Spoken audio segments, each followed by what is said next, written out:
Hello friends, आज हम हिंदी सामान्य हिंदी के फर्स्ट चैप्टर भारतवर्षों नदी कैसे हो सकती है, जिसके लेखक भारतेंदु हरिश्चंद्र के बारे में पढ़ेंगे। चलिए सबसे पहले हम उनका जीवन परिचय पढ़ेंगे।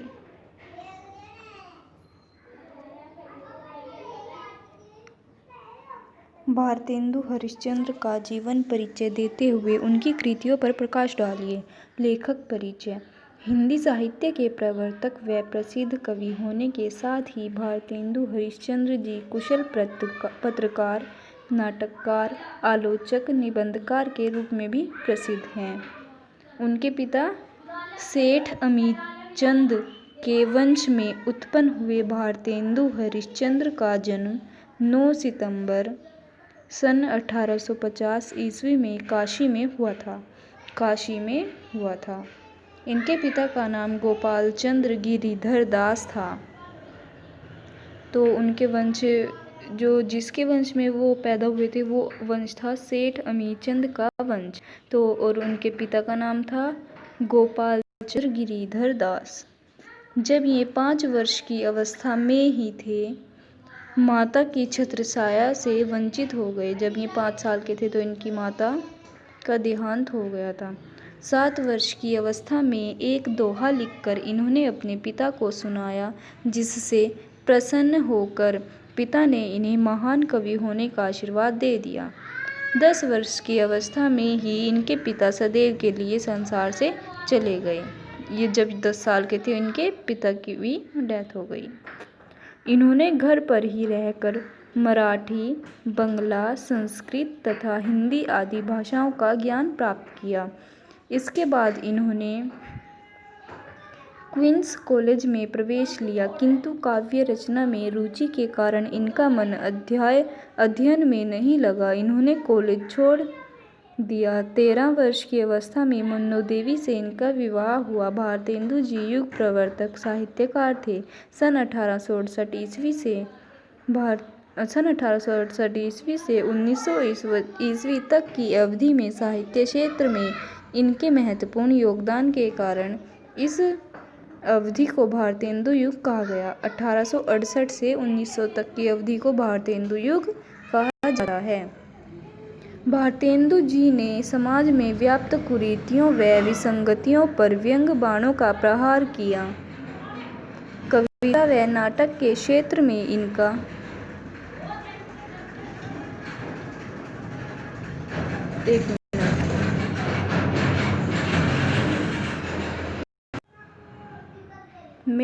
महत्वपूर्ण योगदान रहा। अत्यधिक उदार व दानशील होने के कारण इनकी आर्थिक स्थिति कमजोर हो गई और ये ऋणग्रस्त हो गए।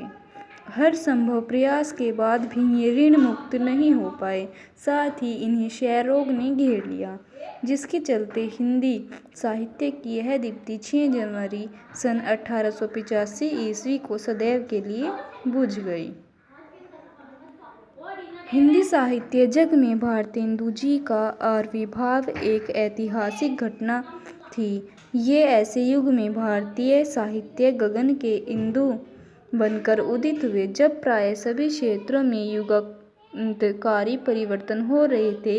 हिंदी गद्य के तो ये जन्मदाता समझे जाते हैं। भारतेंदु जी के पूर्व विभिन्न गद्य रचनाकार गद्य के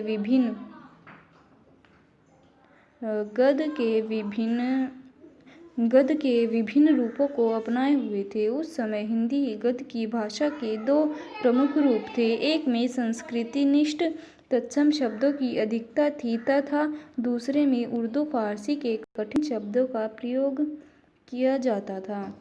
भाषा का कोई राष्ट्रीय स्वरूप नहीं था। भारतेंदु जी का ध्यान इस ओर आकर्षित हुआ।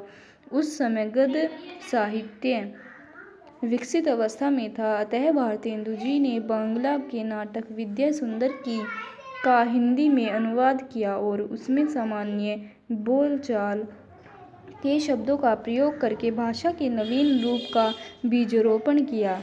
सन 1868 ईस्वी में इन्होंने कवि वचन सुधा और सन 1873 ईस्वी में हरिश्चंद्र मैगजीन का संपादन आरंभ किया।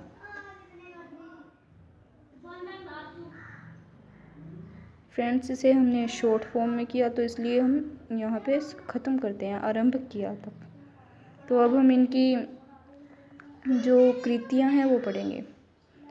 भारतेंदु जी की प्रमुख कृतियाँ इस प्रकार हैं। नाटक। भारतेंदु जी ने मौलिक तथा अनूदित दोनों प्रकार के नाटकों की रचना की है, जो इस प्रकार हैं।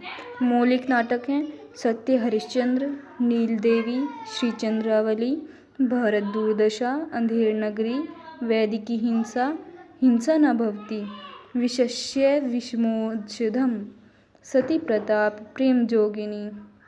अनूदित मुद्रा राक्षस, रत्नावली, भारत जन्य, विद्या सुंदर, पाखंड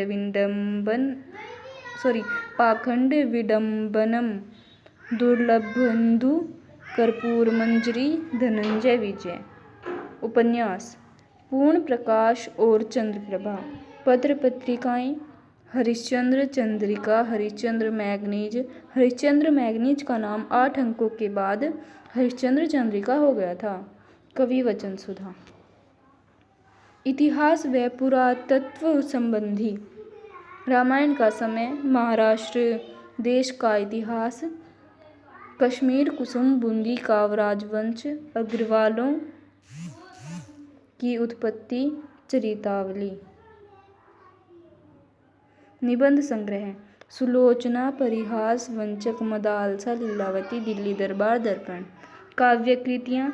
वैजयंती, प्रेम सरोवर, दान लीला, कृष्ण चरित्र, प्रेम मल्लिका, प्रेम तरंग, प्रेमाश्रु, वर्षण सतसई, श्रृंगार, प्रेम प्रलय, प्रेम फुलवारी, भारत वीणा, प्रेम माधुरी। यात्रा वृतांत। सरयू पार की यात्रा, लखनऊ की यात्रा। जीवनियाँ। सूरदास, जयदेव, महात्मा मोहम्मद। अब ये भाषा शैली है, ये भी इनके जीवन परिचय में ही आती है। पेपर में जीवन परिचय आएगा तो उसमें आपको भाषा शैली जीवन परिचय में ही मिक्स करनी है। चलिए फ्रेंड्स, पढ़ते हैं। भाषा शैली। भारतेंदु हरिश्चंद्र जी ने हिंदी भाषा को स्थायित्व प्रदान किया। इसे जनसामान्य की भाषा बनाने के लिए इन्होंने इसमें प्रचलित तद्भव एवं लोक भाषा के शब्दों का यथासंभव प्रयोग किया और उर्दू फारसी के प्रचलित शब्दों को भी इसमें स्थान दिया। लोकोक्तियाँ एवं मुहावरों का प्रयोग करके इन्होंने भाषा के प्रति जनसामान्य में आकर्षण उत्पन्न कर दिया। मुख्य रूप से यह ध्यान रखा कि यह भाषा सबकी समझ में आए और इस भाषा में प्रत्येक प्रकार के विचारों को स्पष्ट एवं प्रभावी ढंग से व्यक्त किया जा सके। इस प्रकार भारतेंदु जी के प्रयासों से हिंदी भाषा सरल, सुबोध एवं लोकप्रिय होती चली गई। भारतेंदु जी की गद्य शैली व्यवस्थित और सजीव है। अपने वर्ण प्रधान निबंधों एवं इतिहास ग्रंथों में भारतेंदु जी ने वर्णनात्मक शैली का प्रयोग किया है। दिल्ली दरबार दर्पण की शैली वर्णनात्मक है। भारतेंदु हरिश्चंद्र ने अपनी यात्रा संस्मरणों में विवरणात्मक शैली का प्रयोग किया है। यह शैली कवित्व पूर्ण आभा से मंडित है। सरयू की पार यात्रा, लखनऊ की यात्रा आदि इस शैली के उदाहरण हैं। वैष्णवता और भारतवर्षोन्नति कैसे हो सकती है आदि निबंधों में भारतेंदु जी की विचारात्मक शैली का परिचय मिलता है। भारतेंदु जी द्वारा रचित जीवनी साहित्य व कई नाटकों में भावनात्मक शैली का भी प्रयोग किया गया है। भारत दुर्दशा, सूरदास की जीवनी, जयदेव की जीवनी आदि भावनात्मक शैली में लिखी गई रचनाएं हैं। कहीं कहीं इनके निबंधों, नाटकों आदि में हास्य व्यंग्यात्मक शैली के भी दर्शन होते हैं। अंधेर नगरी तथा वैदिकी हिंसा न भवती जैसी इनकी हास्य व्यंग्यात्मक शैली की रचनाएं हैं। अब आएगी इसकी व्याख्या संबंधी प्रश्न, तो इसको हम अगले वीडियो में आपको दिखाएंगे। तब तक के लिए धन्यवाद।